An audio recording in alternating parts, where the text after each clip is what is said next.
رسول کریم صلی اللہ علیہ وسلم لوگوں کو طاقتور کرتے، توکل کا درس دیتے، توحید باری تعالیٰ کے ستھرے جذبے حضور اپنے غلاموں کو عطا فرماتے، ان کی فکری حضور تربیت فرماتے، فکری۔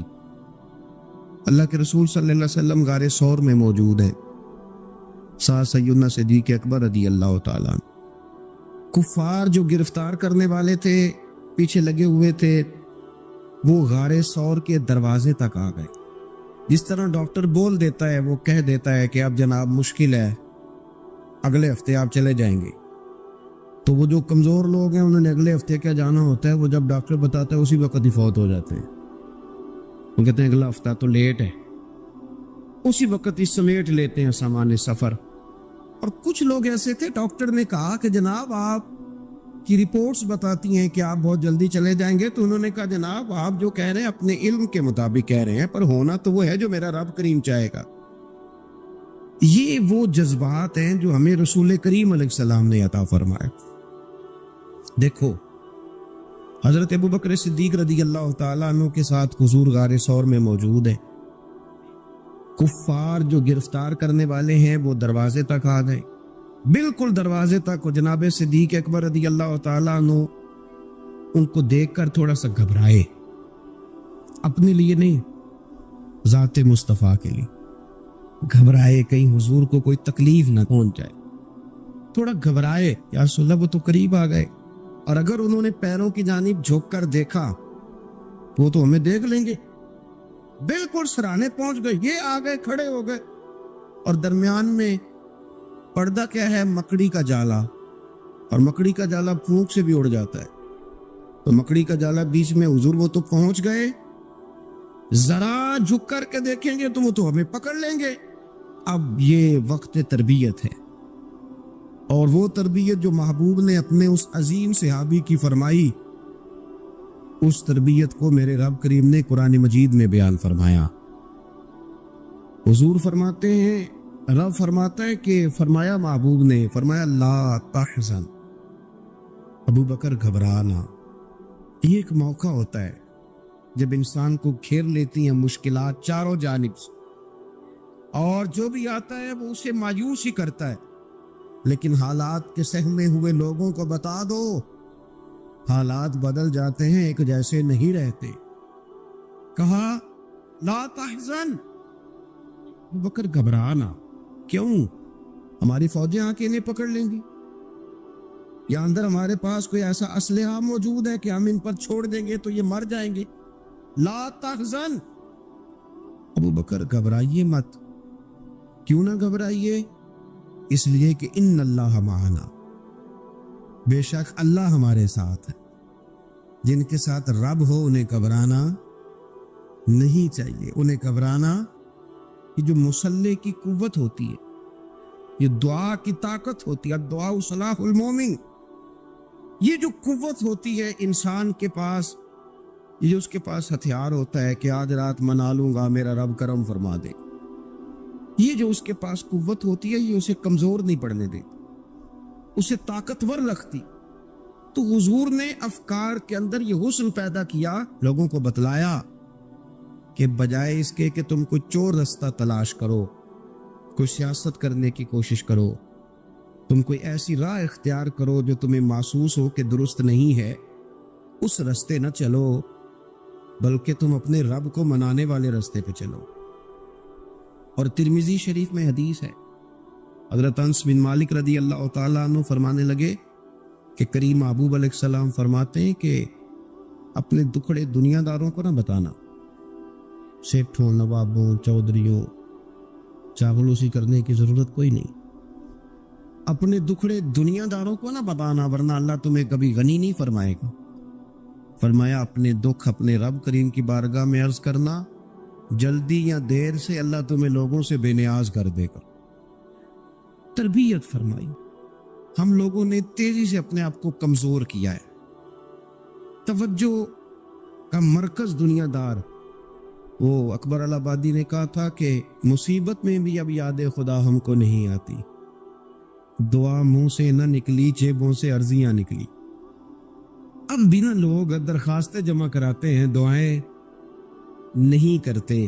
تو بھائی ایک تو یہ کہ توحید باری تعالیٰ کے بارے میں اصل نظریات، افکار کا حسن، پاکیزگی اور آپ کا اپنے رب کی جانب پورا توجہ کرنا. ہمارے ہاں اب تو خیر کرامتیں فیس بک پہ آتی ہیں اور لوگ اس کا سوال بھی بڑا تگڑا کر کے کرتے ہیں. اور جو بچے چھوٹے موٹے ہماری طرح طالب علم ہوتے ہیں، کچھ کتابیں پڑھنے والے دین کے، وہ کئی دفعہ الجھ جاتے ہیں کہ اب اس کو ٹیلی کیسے کریں، ساتھ کیسے جوڑیں. ایسی کرامتیں اور کرامت بیان کرنا بھی لوگوں نے ذمہ داری سمجھ لیا ہے، حالانکہ جڑے محرم راز حقیقت دے وہ تے راز حقیقت کھول دے ہی نہیں. اے جنہ ویکھیا نہیں وہ کرن گلاں، جنہ ویکھ لیا وہ تے بول دے ہی نہیں، تو بات ہی نہیں کرتے. تو کرامت نا جوڑ جاڑ کے نا کہیں فٹ کی جاتی ہے. آپ کو بخاری مسلم میں حدیث ملے گی، کوئی بھی ایسی اوہام پرستی، کوئی بھی ایسا نظریہ، کوئی بھی ایسی بات جو ذہن کو منتشر کرے. یعنی ابھی تک لوگ کہہ دیتے ہیں ہمارے کہ وہ کالی بلی رستہ کاٹ گئی تھی. تو معاملہ بڑا، میں ملتان شریف پہنچا تو مجھے وہاں ایک میرے سنگی کہنے لگے، بڑا پرانا ان سے ربط ہے، کہنے لگے کہ میں نے آج نہ تجربہ کیا ہے، ویسے واقعی کالی بلی رستہ کاٹی ہے تو مشکل ہو گئی ہے. میں نے انہیں کہا کہ آپ کا تجربہ سجدہ صاحب کا محتاج ہے، آپ کو دوبارہ سے تجربہ کرنا چاہیے. خدا کے بندے، کالی بلی رستہ کاٹ جائے تو مشکل ہوتی ہے، تو میرا تو سارے رستے کئی کالی گاڑیاں رستہ کاٹ گئی ہیں. اب کیا کیا جائے؟ ایک کمزوری ہے، افکار میں کمزوری نہیں پیدا کریں، کچا پن نہ پیدا کریں، آپ مضبوطی لائیں.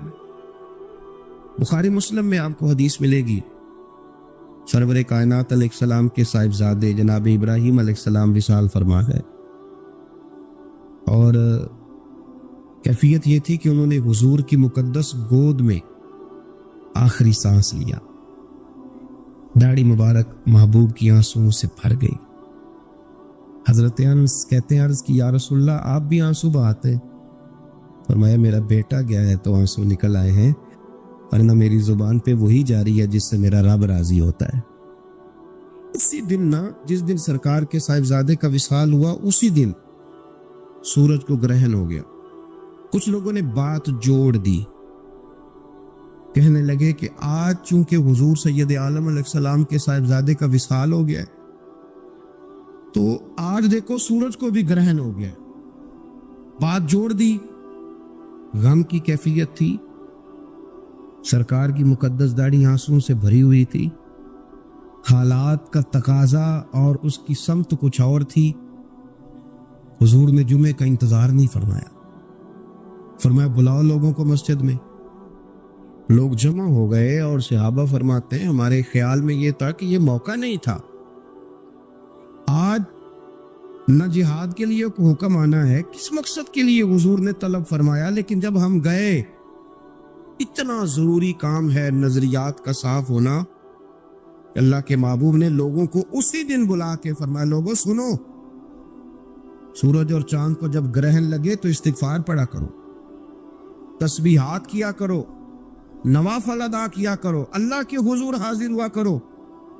فرمایا یہ سورج اور چاند کو جب گرہن لگے تو یہ اللہ کی نشانیوں میں سے نشانی ہوتا ہے. کسی بندے کے دنیا سے جانے کا اس کے ساتھ کوئی تعلق نہیں.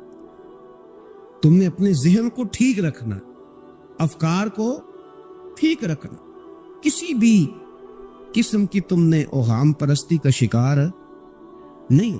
مضبوط رہے، مضبوط رہے. اٹھ باندھ کمر کیوں ڈرتا ہے، پھر دیکھو خدا کیا کرتا ہے. آپ مضبوط رہیں. جب مضبوط رہیں گے تو انشاءاللہ توانائی اللہ کی طرف سے عطا کر دی جائے.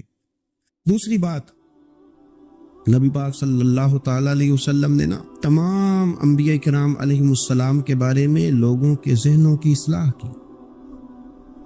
آپ کبھی قرآن حکیم کا مطالعہ فرمائیں، احادیث مبارکہ کو پڑھیں تو میرے محبوب کریم کی شان یہ ہے کہ حضور نا انبیاء کی شانیں بیان کرتے ہیں. حضرت موسیٰ کلیم اللہ ہیں، کس نے ہمیں بتایا؟ قرآن و حدیث نے بتایا.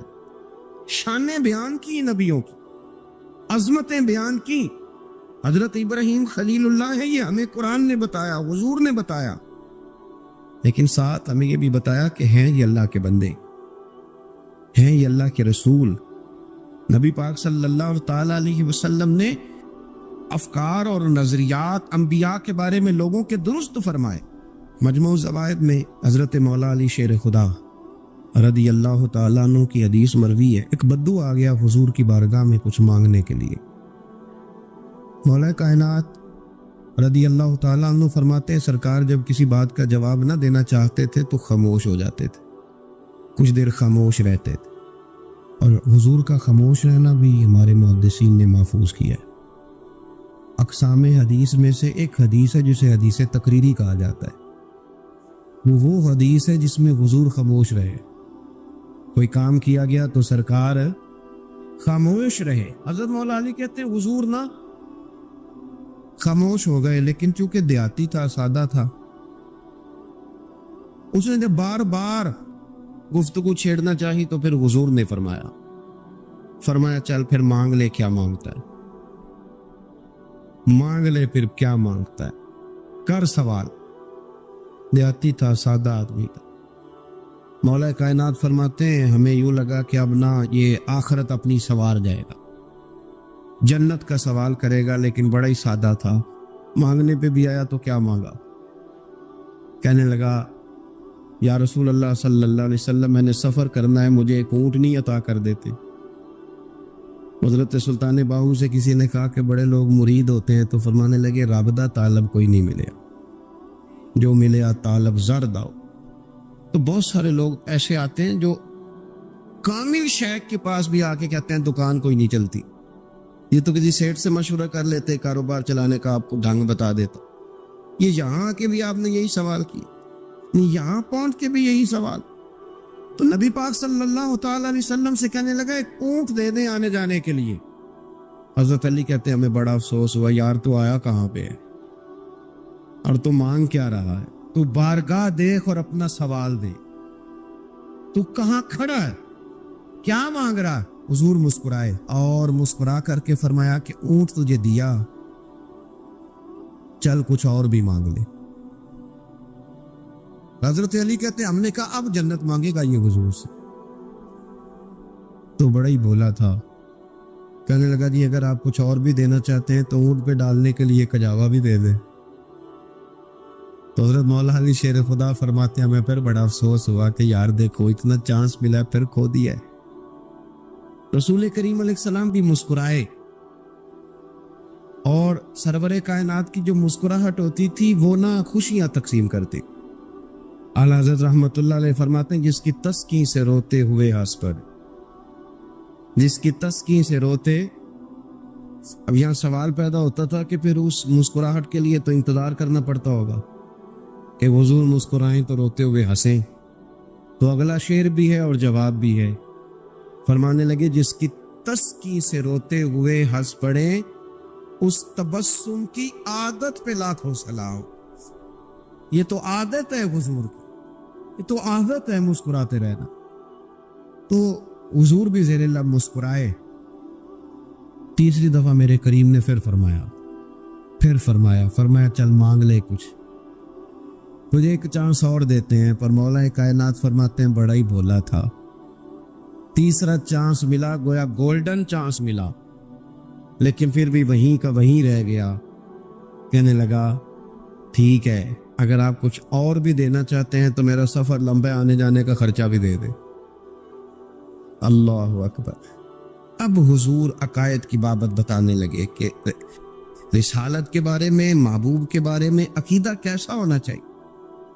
حضور علیہ السلام فرمانے لگے تجھ سے تو وہ بنی اسرائیل کی بڑھیا ہی اچھی تھی۔ یا رسول اللہ صلی اللہ علیہ وسلم کون سی؟ تو حضور فرمانے لگے جناب موسیٰ علیہ السلام کو حکم ہوا ہجرت کریں، تو آپ جانے لگے، تو پھر ارشاد خدا بندی ہوا کہ جہاں حضرت یوسف علیہ السلام مدفون ہے، آپ کا مزار پر انوار ہے، اگر آپ کو جانا ہے تو پھر ان کے تابوت کو بھی آپ نکال کر کے ساتھ لے جائیں۔ حضرت سیدنا موسیٰ علیہ السلام نے لوگوں سے پوچھا تمہیں پتہ ہے جناب یوسف کا مزار کہاں ہے؟ کسی کو نہیں پتا۔ ایک بوڑھی اماں ہے ضعیف العمر، اس کو خبر ہے، حضرت موسیٰ علیہ السلام نے اس سے کہا اما تو بتائے گی کہ حضرت یوسف کا مزار کہاں ہے؟ تو کہنے لگی بتاؤں گی پر مفت نہیں بتاؤں گی، یہ حضور بیان کر رہے، بتاؤں گی پر فری میں نہیں بتاؤں گی، میں نا مفت تھوڑی بتاؤں گی۔ فرمایا چل تو اپنی قیمت بتا بتانے کی، تو کہنے لگی میں اس شرط پہ جناب یوسف کے مزار کا پتہ بتاؤں گی کہ آپ مجھے جنت میں وہ والا گھر دیں گے جس کے پڑوسی جناب موسیٰ علیہ السلام ہو۔ آپ کے پڑوس میں گھر چاہیے، تجھ سے تجھی کو مانگ کے میں نے مانگ لی ساری کائنات، وہ والا مکان چاہیے جس کے پڑوسی آپ ہوں۔ تو حضرت موسیٰ کلیم فرمانے لگے اماں چل جنت مانگ، تو نبیوں کے قریب مکان مانگ رہی ہے، وہ تو بڑا اونچا درجہ ہوگا، تو بڑی دور پہنچ گئی، اتنی بڑی سوسائٹی میں پلاٹ مانگ لیے، وہاں پہنچ گئی۔ تو بوڑھی کہنے لگی ٹھیک ہے پھر اگر یہ معاملہ ہے تو پھر ختم ہو گئی بات، اگر آپ نہیں بتاتے تو جائے میں بھی نہیں پتہ بتاتی۔ جب وہ اڑ گئی، ٹھہر گئی، اور اڑی بھی کس طرح، یہ بھی میرے اللہ کی توفیق، میری طلب بھی تو تیرے کرم کا صدقہ ہے، میری طلب بھی تو تیرے کرم کا صدقہ ہے، یہ پاؤں اٹھتے نہیں بلکہ یہ اٹھائے جاتے ہیں۔ تو وہ کہنے لگی میں نہیں پھر بتاتی، آپ کسی اور سے پوچھ لیں۔ جناب موسیٰ خاموش ہوئے تو ارشاد خدا بندی ہوا کلیم اپنے پڑوس میں مکان دینے کا وعدہ آپ کر لیں اور مکان انہیں میں عطا کر دوں گا۔ تو حضور سید عالم صلی اللہ تعالی علیہ وسلم نے اس بدو کی موجودگی میں تربیت فرمائی صحابہ کی، یہ چیزیں بھی حضور نے عطا فرمائی۔ لیکن جب تمہیں کہا جائے مانگو تو پھر یہ کریم رسول کا دروازہ، مانگیں گے مانگے جائیں گے اور منہ مانگی پائیں گے۔ سرکار میں نہ لا ہے نہ حاجت اگر کی، تو افکار کا حسن نبی کریم علیہ السلام خود بیان کرتے ہیں۔ حضور فرماتے اگر میں چاہوں تو میرے ساتھ سونے کے پہاڑ چلا کرے، یہ میرے ساتھ ساتھ قدم بقدم رہے، جتنا سونا چاہوں بانٹوں تقسیم کروں، میں چاہوں تو سونے، یہ شان ہے۔ اور پھر میرے محبوب کی شان تو یہ ہے کہ حضور تو اللہ کے محبوب ہے۔ لیکن سیدہ عائشہ صدیقہ رضی اللہ تعالی عنہا ارشاد فرماتی ہیں نبی پاک تکیہ لگا کر کھانا نہیں کھاتے تھے۔ حضور فرماتے تھے میرا دل کرتا ہے میں اس طرح کھانا کھاؤں جیسے ایک عام بندہ کھانا کھاتا ہے، اور میرا دل کرتا ہے میں اس طرح بیٹھوں جس طرح ایک عام آدمی بیٹھتا ہے، کوئی امتیاز، کوئی تقسیم۔ میں بڑا چھوٹا آدمی ہوں، اللہ مجھے معاف کرے، میرے اسا فرمایا کرتے تھے چودھری صاحب کا پیر کوئی نہیں ہوتا، مالدار کا پیر اور پڑھے لکھے آدمی کا پیر یہ خود پیر ہوتے ہیں، جدے کاردانے او دے کملے بھی، پیسے جو پاس ہیں اور ڈگریاں پاس ہوں تو پھر بھی، اور علماء مجھ سے ناراض نہ ہو جائیں تو اسا فرمایا کرتے تھے علماء خلیفے ہوتے ہیں، مرید نہیں ہوتے، یہ خلفاء ہوتے ہیں۔ یہ مرید تو وہ ہوتا ہے جو بیچارہ انکساری کے ساتھ پیچھے ہوتا ہے کہ میں کچھ سیکھ لوں۔ تو اگر اللہ تعالیٰ کسی وقت انسان کو شان دے، امام فخر الدین رازی فرماتے ہیں دیکھیے نا، ایک ہے انسان کے حالات بڑے کمزور ہے تو وہ عاجزی دکھا رہا ہے انکساری، اور ایک یہ ہے کہ پوری بلندیاں اللہ نے دی، ایک دفعہ پورا عروج اللہ نے عطا کیا ہے لیکن پھر بھی اس میں عاجزی رہے، انکساری رہے۔ اس کا مطلب یہ ہے کہ وہ بندگی کر رہا ہے، وہ جھکا ہوا۔ امام فخر الدین رازی فرماتے ہیں جب نبی پاک علیہ السلام کو اللہ نے معراج پہ بلایا نا، معراج پہ، یعنی اتنا اونچا کوئی نہ گیا ہے نہ کبھی جا سکتا ہے جہاں مدینے والے محبوب تشریف لے گئے۔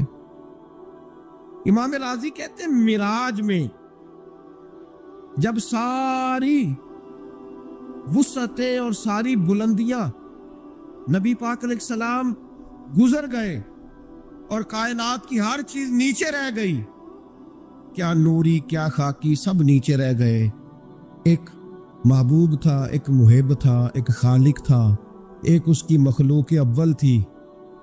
نبی کریم علیہ السلام جب اللہ کی بارگاہ میں بیٹھ گئے تو رب کریم نے کہا محبوب مجھے بتائیے آپ کو کس نام سے پکاروں؟ محبوب بتاؤ نہ کس لقب سے ملقب کروں، آج آپ میرے سامنے بیٹھے کس لقب سے یاد کروں؟ تو یہ شان دیکھو میرے کریم محبوب کی، کہا اے اللہ میرا دل کرتا ہے تو مجھے اپنا بندہ کہہ کے پکارے۔ متائے بے بہا ہے درد و سوز آرزو مندی، مقام بندگی دے کر نہ لو شان خدا بندی۔ رسول کریم نے امت کو بتایا جو رب کا بندہ کہلانے میں مزہ ہے نا، وہ کسی اور چیز میں نہیں ہے۔ مالک مجھے اپنا بندہ یا عبدی، بندہ کہہ کے بلا، تیرا بندہ کہلانے میں جو مزہ ہے، عاجزی انکساری، یہ انسان کو بڑا نوازتی ہے۔ صحیح مسلم میں حدیث ہے، ایک خاتون حضور کی بارگاہ میں آئی جس کی عقل میں کچھ تھوڑی کمزوری تھی، حواس پورے درست، ہم اپنے لفظوں میں دیوانہ کہتے ہیں، کچھ لوگ اب نارمل بھی کہتے ہیں ایسے آدمی۔ ذہنی توازن پوری طور پہ ٹھیک نہیں تھا۔ وہ خاتون حضور کی بارگاہ میں آئی اور اس نے عرض کی یا رسول اللہ مجھے آپ سے کام ہے۔ تو نبی پاک علیہ السلام نے فرمایا تو مدینے کی جس گلی میں کہے گی میں کھڑے ہو کے تیری بات سننے کو تیار ہوں۔ وہ حضور کو لے گئی ایک کونے میں، لے جا کے اس نے اپنی ساری بات سنائی اور مدینے والے محبوب نے ساری بات سنی۔ ایک طرف شان یہ ہے کہ محبوب معراج کی بلندیوں پر اللہ کے قرب خاص میں بیٹھے ہیں، اور دوسری طرف حال یہ ہے، عاجزی یہ ہے کہ ایک وہ امت کی خاتون جس کا ذہنی توازن ٹھیک نہیں ہے، مدینے کی گلی میں کھڑے ہو کے کریم اس کی باتیں بھی سن رہے ہیں۔ جب اللہ تعالیٰ شان عطا کرے، بلندیاں عطا کرے تو پھر انسان کو تھوڑا سا سمجھنا چاہیے۔ اچھا ایک وقت ایسا آتا ہے جب کچھ لوگ بندے کو تکلیف دیتے ہیں، پھر ایک ٹائم ایسا آتا ہے وہ تکلیف دینے والے اس کے سامنے آ کے بیٹھ جاتے ہیں، عاجزی کرتے ہیں۔ مکے والوں نے بڑی تکلیف دی، پھر بدر والے دن وہ قابو آ گئے، گرفتار ہو گئے۔ اب آپ کو پتہ ہے بندے کے جب وہ بندہ قابو آ جائے نا جس نے تکلیف دی ہو تو لوگ دانت پیستے ہیں، شدید غصہ کرتے ہیں، آیا نا میری داڑھ کے نیچے، اب دیکھنا میں حشر کیا کرتا ہوں۔ سخت ترین سزا دینے کو جی چاہتا ہے، لیکن مکے والے قیدی بن کے آئے تو نبی پاک نے نہ ان کی آنکھیں نکالی، نہ کان کاٹے، نہ قتل کیا، بلکہ معمولی سا فدیہ فرمایا یہ دو جرمانہ اور جاؤ، اور صحابہ سے کہا ان قیدیوں کو اپنے اپنے گھروں میں لے جاؤ اور ان کی خدمت کرنا۔ وہ قیدی بتاتے ہیں کہ قربان جائیں اس حسن سلوک پر کہ جن کے گھروں میں ہم قیدیوں کو رکھا گیا تھا وہ خود کھجوریں کھا کے گزارا کرتے تھے، ہمیں کھانے کھلایا کرتے، خود کھجور پانی پر گزارا کرتے۔ ایک شخص ان میں تھا، ابو ایذا اس کا نام تھا، وہ شاعر تھا۔ اس نے نبی پاک علیہ السلام کی خدمت میں عرض کی یا رسول اللہ میری 5 بیٹیاں ہیں، میں فدیے کی رقم بھی کوئی نہیں دے سکتا، اگر آپ مجھے ویسے ہی آزاد کر دینا تو نہ آج کے بعد اسلام کی مخالفت کروں گا نہ کسی اور کو ابھاروں گا۔ یہ 5 بیٹیوں کی بات کرنے والا بندہ یہ پہلے تلوار لے کے آیا ہے مسلمانوں کے خلاف لڑنے، یہ پھول لے کے نہیں آیا، یہ تلوار لے کے پہلے لڑنے آیا ہے۔ اب جب قابو آ گیا تو کیا کہہ رہا میری 5 بیٹیاں ہیں؟ تو سوال یہ کھڑا ہوتا تھا کہ بھائی جب تو مسلمانوں کے خلاف تلوار لے کے نکلا تھا، نیزے لے کے آیا تھا، اسلحہ باندھ کے آیا تھا، تب تیری 5 بیٹیاں نہیں تھی؟ قابو آ گیا تو کہتا 5 بیٹیاں اور میں فدیہ بھی نہیں دے سکتا، جرمانہ بھی نہیں دے سکتا، آزاد کر دے۔ پر کھڑا ہے نا رسول رحمت کے سامنے، یا رسول اللہ مجھے معافی دے دے، تو حضور مسکرا کے فرمانے لگے ٹھیک ہو گیا، جا میں نے معافی دے دی، ختم ہو گئی بات۔ یہ وہ عاجزی انکساری کے پہلو ہے جو نبی کریم صلی اللہ تعالی علیہ وسلم نے ہمیں سکھائے ہیں۔ میرے عزیزو، فتح جب ہوئی نا مکے کی تو بہت بڑی فتح تھی۔